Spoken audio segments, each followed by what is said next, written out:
할렐루야! 영화교회를 섬기는 윤광서 목사입니다. 오늘도 하나님의 은혜와 평강이 여러분 삶에 충만하시기를 기도합니다. 여러분은 무엇을 가장 귀하게 여기십니까? 어떤 일에 가장 많은 열정을 쏟으십니까? 오늘 본문에서 우리는 예수님을 향한 극진한 사랑과 헌신을 드리는 한 사람, 마리아의 모습을 보게 됩니다. 그리고 그와 대조적인 또 한 사람, 유다의 탐욕스러운 마음도 마주하게 됩니다. 마리아는 가장 값진 것을 드림으로써 예수님을 존귀히 여기며 사랑을 표현합니다. 반면에 유다는 자신의 이익을 쫓아 그 상황을 평가하고 비난합니다. 참된 헌신, 그것은 나의 가장 귀한 것을 드리는 것입니다. 주님 앞에 소중한 우리의 삶을 온전히 드리며 살아가고 있는지 겸손히 돌아보는 시간이 되시기를 바랍니다. 오늘 함께 묵상할 말씀은 요한복음 12장 1절부터 11절까지의 말씀입니다. 요한복음 12장 1절에서 11절 말씀입니다. 유월절 엿새 전에 예수께서 베다니에 이르시니 이곳은 예수께서 죽은 자 가운데서 살리신 나사로가 있는 곳이라. 거기서 예수를 위하여 잔치할세 마르다는 일을 하고 나사로는 예수와 함께 앉은 자 중에 있더라. 마리아는 지극히 비싼 향유 곧 순전한 나드 한 근을 가져다가 예수의 발에 붓고 자기 머리털로 그의 발을 닦으니 향유 냄새가 집에 가득하더라. 제자 중 하나로서 예수를 잡아줄 가룟 유다가 말하되 이 향유를 어찌하여 300데나리온에 팔아 가난한 자들에게 주지 아니하였느냐 하니 이렇게 말함은 가난한 자들을 생각함이 아니요 그는 도둑이라 돈괴를 맞고 거기 넣는 것을 훔쳐가미러라. 예수께서 이르시되 그를 가만두어 나의 장례할 날을 위하여 그것을 간직하게 하라.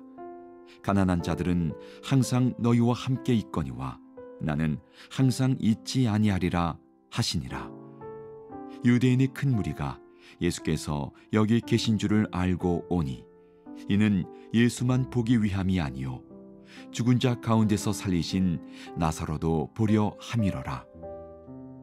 대제사장들이 나사로까지 죽이려고 모의하니 나사로 때문에 많은 유대인이 가서 예수를 믿음이러라.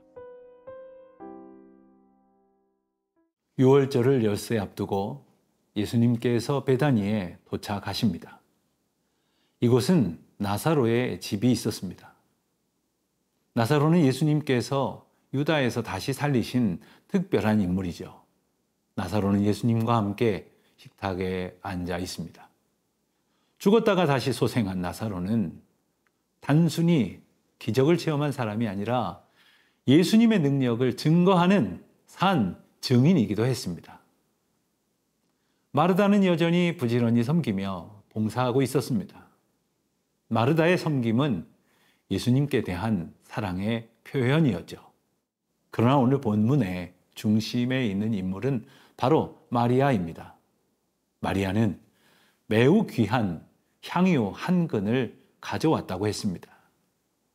이 향유는 나드 순전한 것으로 보통 사람들의 1년치 품삯에 해당하는 비싼 귀한 가치를 지닌 것이었습니다.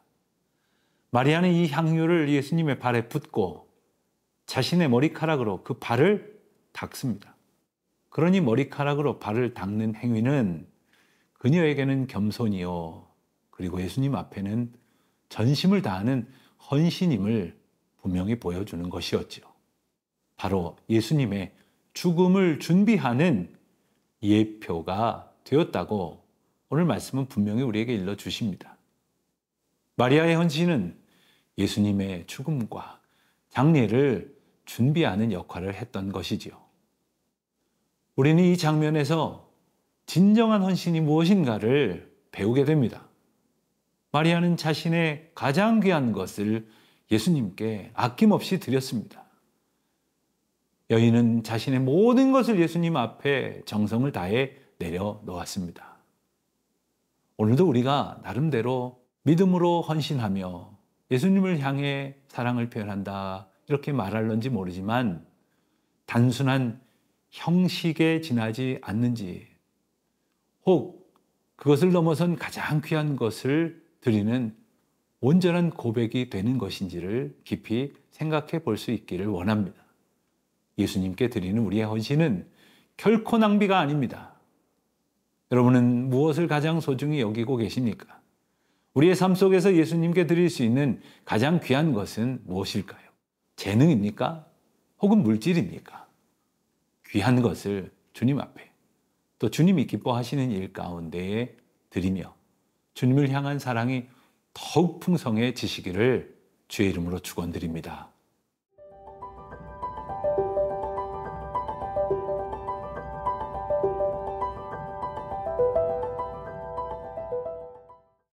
마리아의 아름답고 헌신적인 행동에 대해 유다는 비난을 퍼붓습니다. 유다는 말합니다. 왜 이 향유를 팔아 가난한 자들에게 주지 아니하였느냐? 그러나 요한복음 기자는 분명히 유다의 마음속에 있는 탐욕을 우리에게 일러줍니다. 유다의 반응은 마리아의 헌신과 극명한 대조를 이룹니다. 마리아는 자신이 가장 귀한 것을 예수님께 드렸지만 유다는 자기 자신의 욕망을 위해 예수님을 이용하려고 했습니다. 결국 그는 은 30에 예수님을 팔아넘기는 길로 가지 않습니까? 예수님께서는 유다를 책망하시며 마리아가 보인 헌신의 영적 의미를 우리에게 분명히 일러주십니다. 예수님께서는 마리아의 행동이 하나님의 섭리 가운데 있었음을 선포하십니다. 이 향유는 단순히 값비싼 물건의 하나가 아니라 예수님의 죽음을 준비하는 소중한 예표가 된 것입니다. 마찬가지로 우리의 헌신의 중심에도 십자가를 향한 시선이 있어야 합니다. 우리의 자리에서 주님의 십자가를 바라보며 사람들 앞에서가 아니라 오직 주님 앞에 서는 진정한 하나님의 사람 되시기를 축원합니다. 오늘 본문의 후반부는 대제사장들의 음모를 다룹니다. 나사로가 다시 살아난 사건으로 인해 많은 유대인이 예수님을 믿게 되었습니다. 그들은 나사로가 예수님의 능력을 증언하는 바로 살아있는 증거라는 사실에 두려움을 느꼈습니다.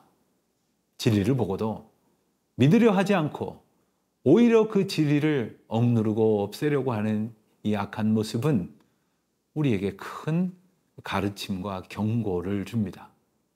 우리의 삶 속에서도 유다나 대제사장들의 모습은 얼마든지 나타날 수 있습니다. 하나님께 드리는 헌신은 아깝게 여기거나 진리를 외면하고 그저 자신의 욕망만을 쫓는 모습은 얼마든지 나타날 수 있습니다. 하지만 마리아의 행동은 우리에게 영적 도전을 줍니다.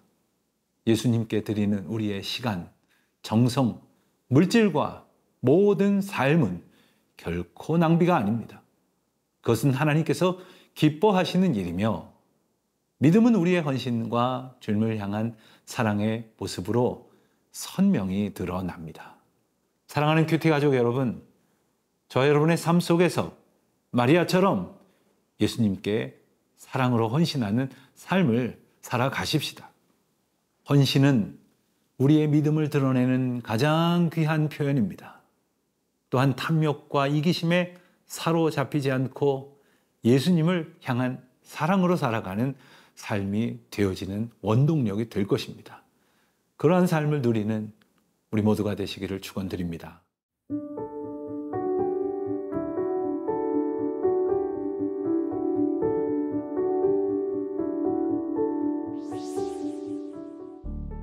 하나님 아버지, 마리아의 헌신과 유다의 탐욕을 보게 하시니 감사합니다. 우리의 마음이 이 세상에 흔들리지 않게 하시고 예수님을 위해 우리의 가장 귀한 것을 기쁨으로 드릴 수 있는 믿음을 허락하옵소서. 예수님의 이름으로 기도드립니다. 아멘.